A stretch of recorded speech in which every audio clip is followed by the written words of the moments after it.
Wanted to talk today about some of the events that happened on the weekend of April 3 to April 4. The one that has really hit the headlines is that the Ukrainians have managed to push the Russians back north of Kiev and have entered a number of towns where they have found hundreds of people who were, to be perfectly blunt, murdered.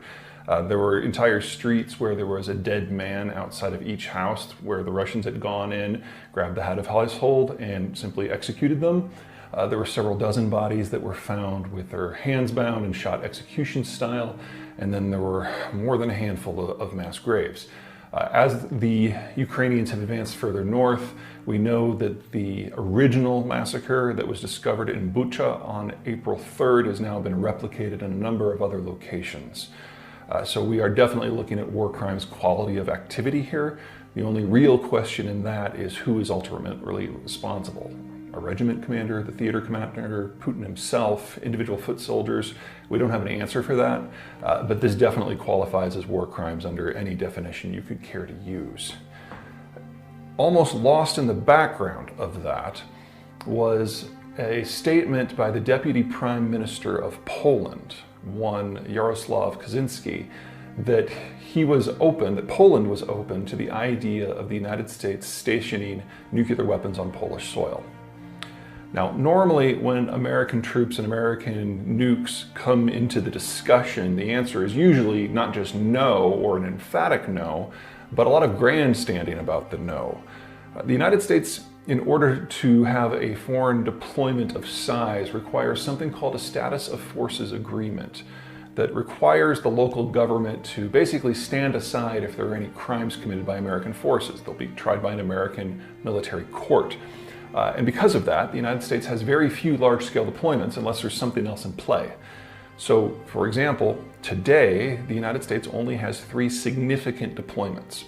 Germany and Japan, where the SOFA agreements date back to World War II, and in Korea, where they date back to the Korean War. So there are mitigating factors in all of these that have prevented the United States from having large-scale forces really anywhere else.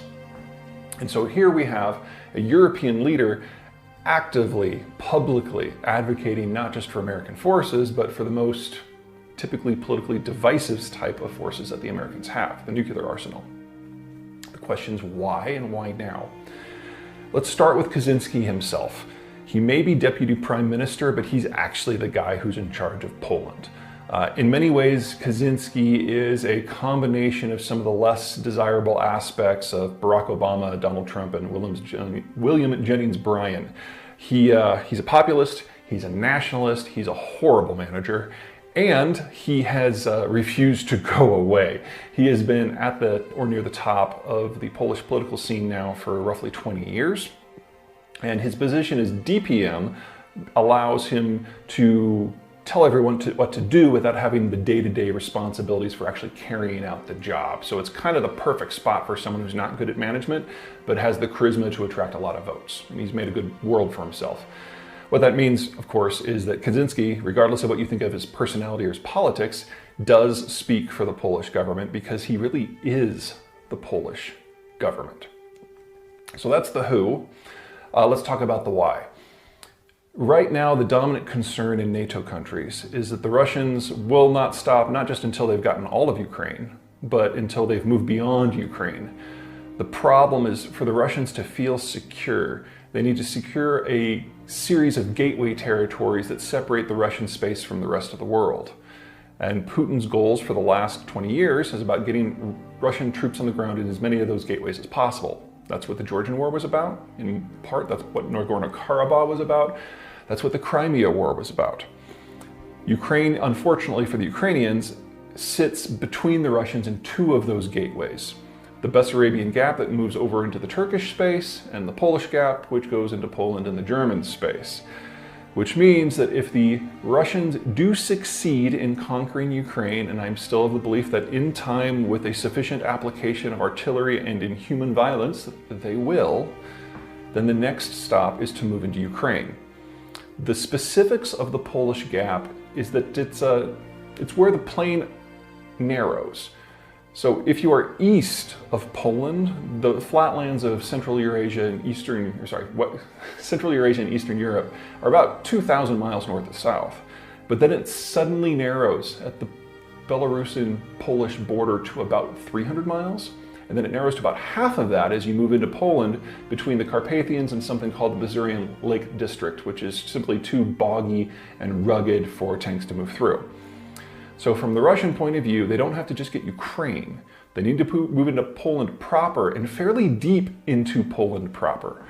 The logical stopping point for a Russian advance would be the eastern outskirts of the city of Warsaw, right on the Vistula River. That's the logical break point. It's the narrowest point of the plain. There's a river to provide a defensive bulwark. So if you're in Poland and you can read a map, you know that if the Russians win in Ukraine, they're coming for you one way or another. Ergo, why he wants nukes. The question is, will the United States do it? And if so, how? The problem is that the United States has had nuclear weapons in Europe, specifically in Germany now for decades. And yes, it's a deterrent. I don't mean to suggest otherwise. But if you really want to stop the Russians from entering Poland, you don't just need a nuclear facility, you would need the army facilities to protect it as well. You don't just send a nuke unescorted. The question then is, where would the base be? If you put it to the west of Warsaw, to the west of the Vistula River, on the west side of the gap, the Russians will interpret that as an oblique acknowledgement that anything east of the river is theirs. So if the goal is to stop Russia before it can move into NATO territory, you need to put the American facilities as far east in Poland as is possible, so that the Russians know that the day they cross the border, they're facing American troops directly. That, of course, puts them directly in harm's way, which is the whole point. So, where does this take us? We've got a Russia who has already been demonstrated to be boundless in its cruelty because it sees this war as an existential threat. They're not going to stop. And while I might personally have some issues with the Polish Deputy Prime Minister, he's not wrong.